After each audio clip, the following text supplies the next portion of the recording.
let's just kick off with a couple of things. I mentioned in the introduction Jeremy Thomas, and we were talking at dinner about Andy Stark, who was going to come but couldn't. Rook Films, great producer. So you've worked with some great producers, but I noticed on this film, executive produced by Martin Scorsese.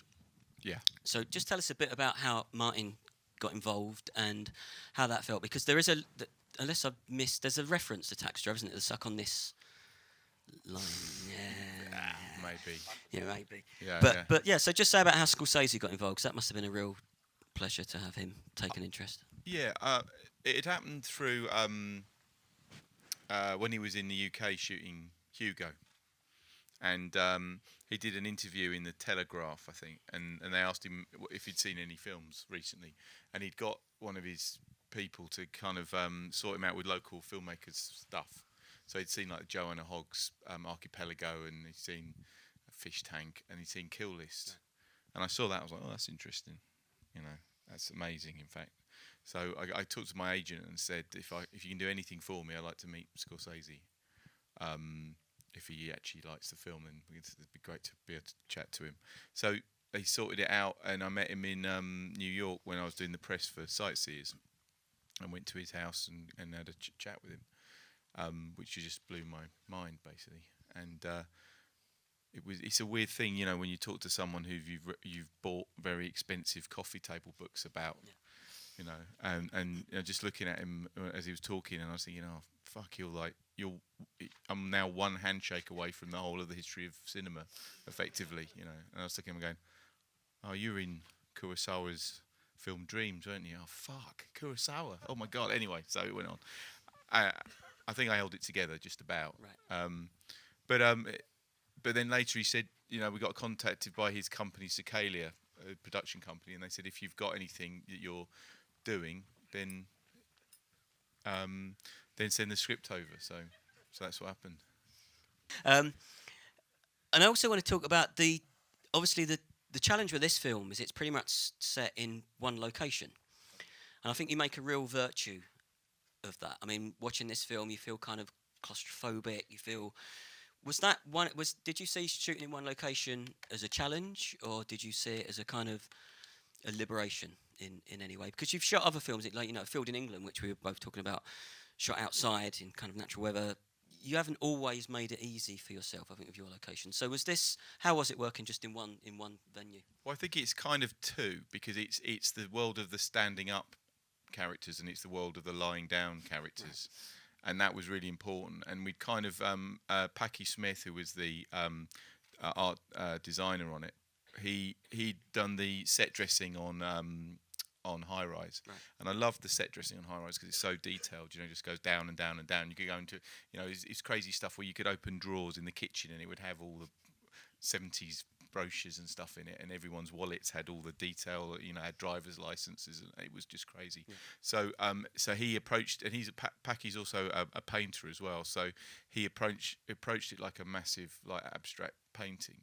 So you could go into that set closer and closer and closer, and there was more and more detail the further you got in. So he designed it to be seen. You don't really take any notice of it at the beginning when it's not as important, but then right. As soon as you hit the ground, all those little low walls and pillars and the patina of the paint and all that kind of stuff suddenly becomes really important. So starting with Down Terrace, how did you two originally come to work together, and how does the dynamic work? Because although Ben's worked with other actors, you're the only one who's had 4 films.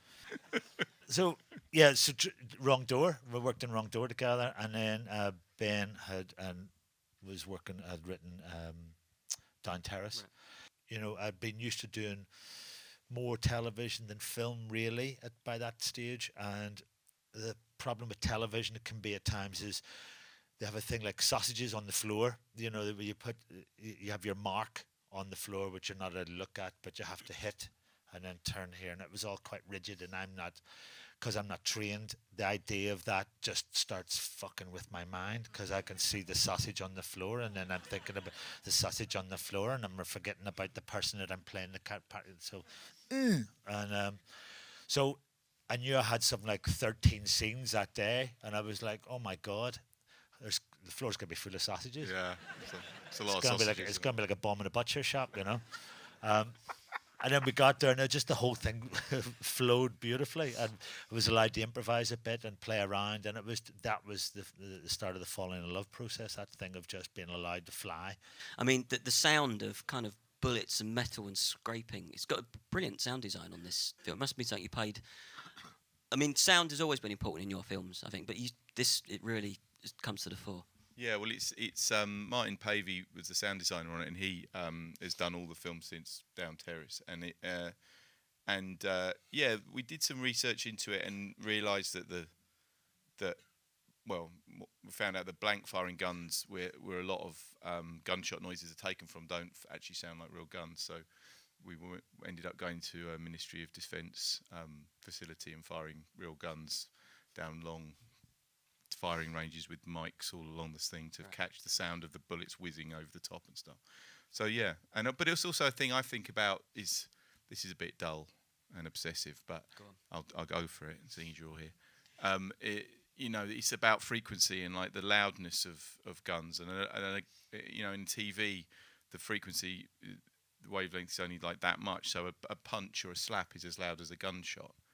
And people firing guns and talking over the top of it and stuff. And I wanted this film to feel loud and painful, when you're near a gun going off. It just deafens you straight away. So obviously you can't do that, but you can kind of get to the kind of somewhere near that feeling. Yeah. It's interesting because we mentioned Brie. I mean, Brie Larson, and you said about that Brie Larson's the smartest person in the film. I love that line where she says about the guy who was misdiagnosed as a child genius and never got over it. But she is the kind of one character, really, no offence, with a brain. I mean, she's the smart cookie. Yeah, she's Ripley, but she's also the alien. It's like I think she kills the most people in the whole film. But then if she'd been killed, it would have been the most miserable film ever, wouldn't it? Like 9 blokes kill one woman. I wouldn't pay to see that film. We've mentioned some of your collaborators, Martin Pavey and Laurie Rose. Amy Jump, obviously someone that you've always worked with and was also your partner in life. How is that? Because she keeps a very low profile, but she obviously brings so much to the project, both as a writer and as an editor. How does that dynamic play out? Does that ever lead to, difficult contradictions in how you think that something should go? I'm asking you to dissect your marriage, Ben, for the entertainment. I mean, we have the edit suite is up in the loft in the house, or was anyway, and the general rule of thumb is that whatever happens up there stays up there.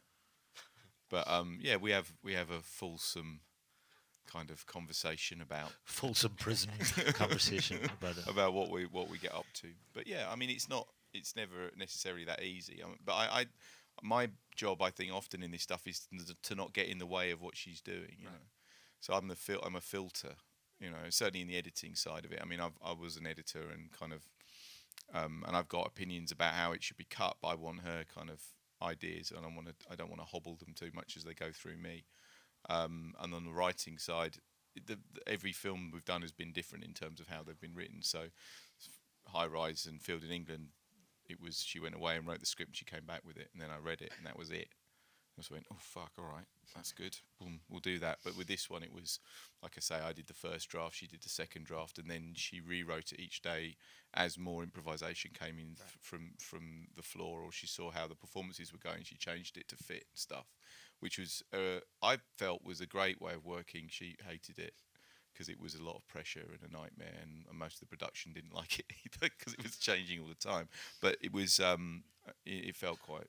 It was obviously you're working with Laurie Rose again, who did such great work on High Rise and your other films. What was the sort of creative process of that? Because obviously, as Jason said, it's quite a claustrophobic film, but he adds a lot of depth to the scenes with like dolly shots, and there's like a POV of the canister exploding. Like, what was the experience? He's redeemed himself, because that's a pretty good question.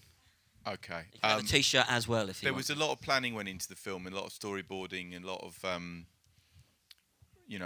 because basically the film is in one space and it's shot in chronological order. We were fearful that you could get yourself in a pickle, like 3 weeks into shooting, where you realise that as they've wiggled around on the floor, that they could actually all see each other, and all these face-off style things wouldn't work. So we built the whole set initially in Minecraft. and moved around so we could move around inside it, and then which is because the only 3D package I can use, you know.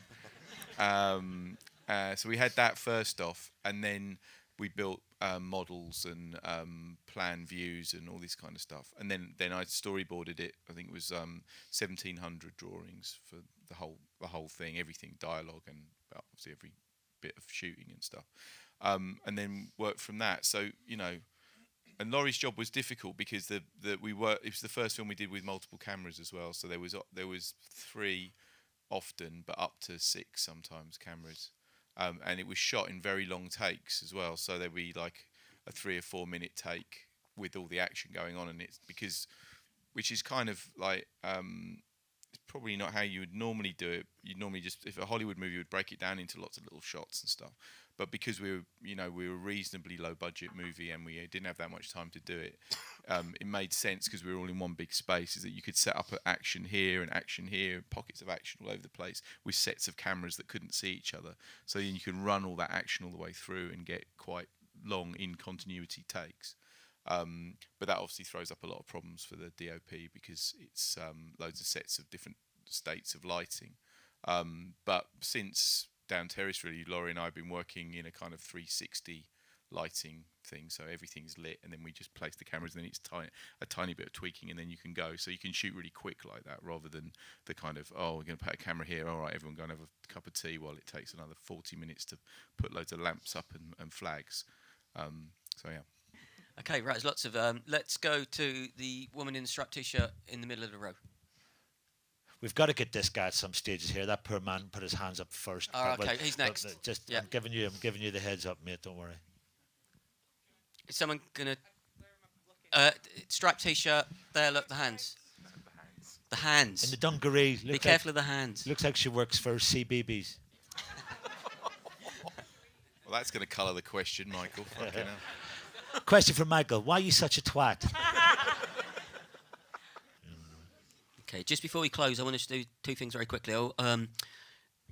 People probably know, but they might not. Ben also, as well as all the wonderful films he makes, he's also a real advocate for emerging British talent. So there's a film playing at the moment called Prevenge, which Ben was involved in bringing to the screen. Greasy Strangler, which I loved. I'm not sure if I was involved in Prevenge, was I? Fucking shut up. I support it wholeheartedly, exactly. but I don't have a credit on it. No T-shirt for you. Greasy Strangler. I had something to do with that, yeah. Duke of Burgundy. Yes. Guilty. And R as well. And also there's going to be a film coming up later in the summer, which is absolutely brilliant, called The Ghoul. And we had Gareth Tunley, the director, here for when we had Film Fair. So I think Ben deserves a lot of credit for also supporting these filmmakers. The other thing I want to give a mention to a film which Michael's going to be in, which is coming out in the summer, called Jawbone, which is a brilliant film about boxing and addiction. And it's the first film scored by Paul Weller, is that correct? Paul Weller, yeah. Yeah, all my heroes are in it from my childhood. So Paul Weller done the soundtrack, Barry McGuigan done the boxing choreography, Johnny Harris, Ray Winston, and Ian McShane and myself. It's, for a woman of a certain age, it's a certain box ticker, you know what I mean? If you pardon the pun. So that's Jawbone, and that's going to be opening in May. We also want to thank again Studio Canal for this preview. Free Fire's released on March the 31st. We'll be opening in here at home, and other cinemas are available. Thank you to Zoe, who looked after our talent. Thank you to all the staff that have worked so hard, especially to Jen. And we've got 2 crew here. We've got 2 of the crew here too from Free Fire. Please stand up and take a bye. Go on, sound. I won't stand up. It's Stand a up. shame. Ash and Ryan, come on. You were giving it all that on the fucking film. Now you're all being all friggin' shy. Biggest thanks to all of you for coming and supporting these events. Much appreciated. But Michael and Ben Wheatley, thank you so much. Thank you. Thank you. Thanks for having us. Thank you.